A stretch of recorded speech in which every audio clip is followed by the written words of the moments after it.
샬롬, 9월의 마지막 날입니다. 한 달 한 달이 빠르게 지나갑니다. 여름이 지나니 2025년이 좀 더 빠르게 지나가는 것 같습니다. 한 달을 마무리하고 또 새로운 한 달을 시작할 우리 빛소금 성도님들을 축복하며 오늘도 주 안에서 머무시기를 기도합니다.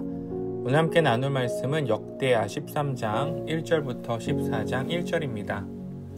여로보암 왕 18째 해에 아비야가 유다의 왕이 되고 예루살렘에서 3년 동안 다스리니라. 그의 어머니의 이름은 미가야요 기브아 사람 우리엘의 딸이더라. 아비야가 여로보암과 더불어 싸울새 아비야는 싸움에 용감한 군사 40만 명을 택하여 싸움을 준비하였고 여로보암은 큰 용사 80만 명을 택하여 그와 대진한지라. 아비야가 에브라임 산 중 스마라임 산 위에 서서 이르되 여로보암과 이스라엘 무리들아 다 들으라. 이스라엘 하나님 여호와께서 소금 언약으로 이스라엘 나라를 영원히 다윗과 그의 자손에게 주신 것을 너희가 알 것 아니냐. 다윗 아들 솔로몬의 신하 느밧의 아들 여로보암이 일어나 자기의 주를 배반하고 남봉꾼과 잡배가 모여 따름으로 스스로 강하게 되어 솔로몬의 아들 르호보암을 대적하였으나 그때 르호보암이 어리고 마음이 연약하여 그들의 입을 능히 막지 못하였었느니라. 이제 너희가 또 다윗 자손의 손으로 다스리는 여호와의 나라를 대적하려 하는도다. 너희는 큰 무리요 또 여로보암이 너희를 위하여 신으로 만든 금송아지들이 너희와 함께 있도다. 너희가 아론 자손 여호와의 제사장들과 레위 사람들을 쫓아내고 이방 백성들의 풍속을 따라 제사장을 삼지 아니하였느냐. 누구를 막론하고 어린 수송아지 한 마리와 순양 7마리를 끌고 와서 장립을 바꾸지 않은 자마다 험한 신들의 제사장이 될 수 있도다. 우리에게는 여호와께서 우리 하나님이 되시니 우리가 그를 배반하지 아니하였고 여호와를 섬기는 제사장들이 있으니 아론의 자손이요 또 레위 사람들이 수종들어 매일 아침 저녁으로 여호와 앞에 번제를 드리며 분향하며 또 깨끗한 상에 진설병을 놓고 또 금 등잔대가 있어 그 등에 저녁마다 불을 켜나니 우리는 우리 하나님 여호와의 계명을 지키나 너희는 그를 배반하였느니라. 하나님이 우리와 함께하사 우리의 머리가 되시고 그의 제사장들도 우리와 함께하여 전쟁의 나팔을 불어 너희를 공격하느니라. 이스라엘 자손들아 너희 조상들의 하나님 여호와와 싸우지 말라. 너희가 형통하지 못하리라. 여로보암이 유다의 뒤를 둘러 복병하였으므로 그 앞에는 이스라엘 사람들이 있고 그 뒤에는 복병이 있는지라. 유다 사람이 뒤를 돌아보고 자기 앞뒤에 적병으로 말미암아 여호와께 부르짖고 제사장들은 나팔을 부니라. 유다 사람이 소리 지를 때에 하나님이 여로보암과 온 이스라엘을 아비야와 유다 앞에서 치니라. 이스라엘 자손이 유다 앞에서 도망하는지라.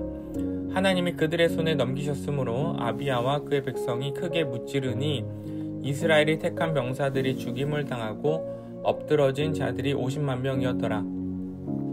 그때 이스라엘 자손이 항복하고 유다 자손이 이겼으니 이는 그들의 조상들의 하나님 여호와를 의지하였음이라. 아비야가 여로보암을 쫓아가서 그의 성읍들을 빼앗았으니 곧 베델과 그 동네들과 여사나와 그 동네들과 에브론과 그 동네들이라. 아비야 때 여로보암이 다시 강성하지 못하고 여호와의 치심을 입어 죽었고 아비야는 점점 강성하며 아내 14을 거느려 아들 22과 딸 16을 낳았더라. 아비야의 남은 사적과 그의 행위와 그의 말은 선지자 이도의 주석책에 기록되니라. 아비야가 그의 조상들과 함께 누움에 다윗성에 장사되고 그의 아들 아사가 대신하여 왕이 되니 그의 시대에 그의 땅 20년 동안 평안하니라. 아멘.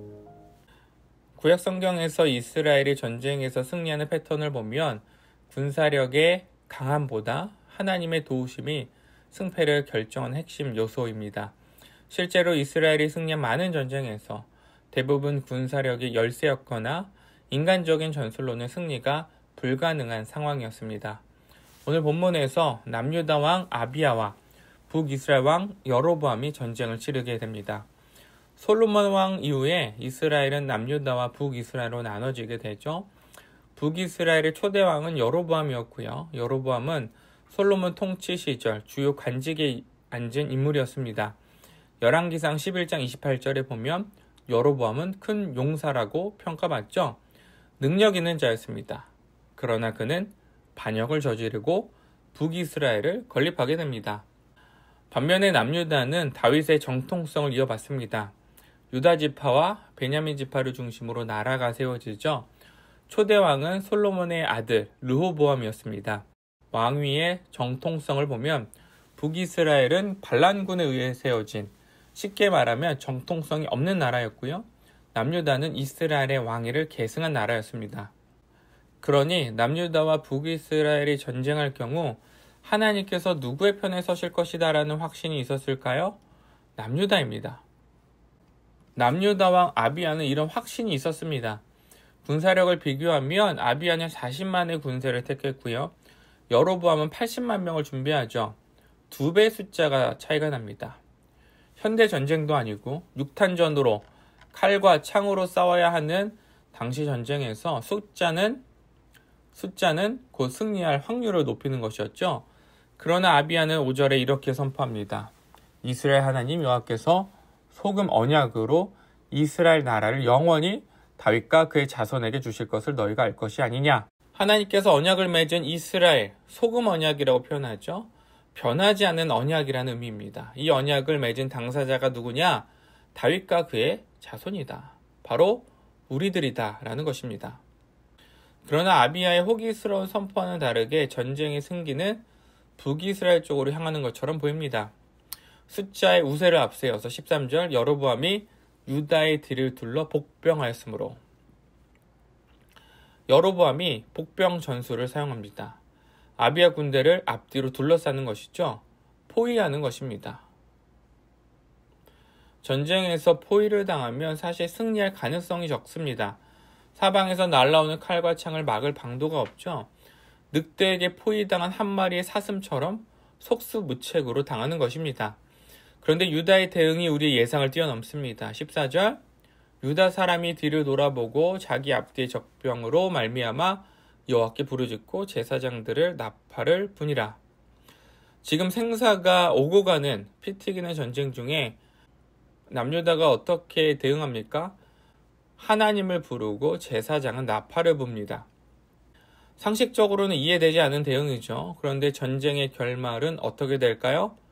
3가지의 결말이 기록되죠. 첫 번째, 북이스라엘이 항복합니다. 18절 말씀이죠.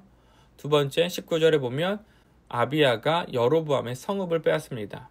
세 번째, 20절이죠. 여로보암이 죽음을 맞이합니다. 이 모든 시작은 어디서부터입니까? 유다가 여호와께 부르짖었을 때, 하나님을 찾을 때였습니다. 그런데 여로보암의 죽음이 성경에 기록된 역사적 현실과는 조금 모순이 있습니다. 열왕기상 14, 15장을 보면 여로보암이 즉위한 지 18년에 아비야가 왕위에 올랐습니다. 그런데 여로보암은 22년을 통치했고요. 아비야는 남유다를 3년간 통치했습니다.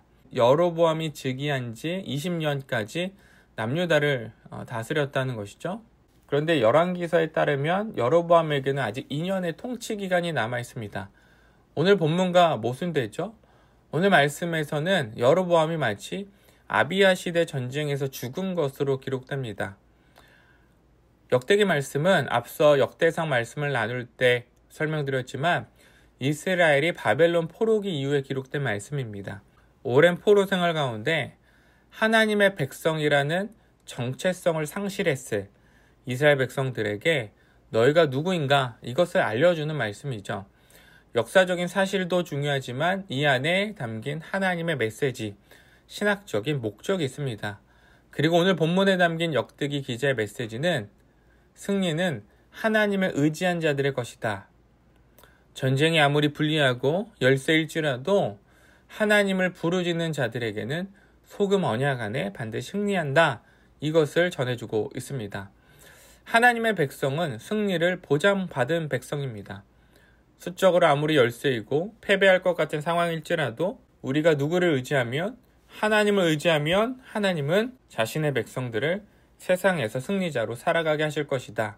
이것을 보여주고 있는 것이죠. 물론 당장 눈앞에 보이는 상황에서 하나님을 붙드는 것 쉽지 않습니다. 지금 당장의 상황을 모면하기 위해서 수단과 방법을 가리고 싶지 않습니다. 그러나 하나님은 이때 우리에게 무엇을 말씀하실까요? 나를 찾아라. 나를 의지하라. 오늘 말씀을 기억하면서 세상에서 마주하는 전쟁에서 하나님을 먼저 부르짖는 빛소금 가족이 되기를 소망합니다. 이 세상에서 승리는 주 안에 있고 하나님을 부르짖는 자들에게 주어지는 하나님의 은혜의 선물입니다. 기도하겠습니다. 하나님 감사합니다. 오늘 전쟁의 모습을 살펴보면서 아무리 위급하고 위험한 상황일지라도 우리가 해야 될 것은 하나님을 의지하고 하나님께 도움을 구하는 것임을 믿습니다.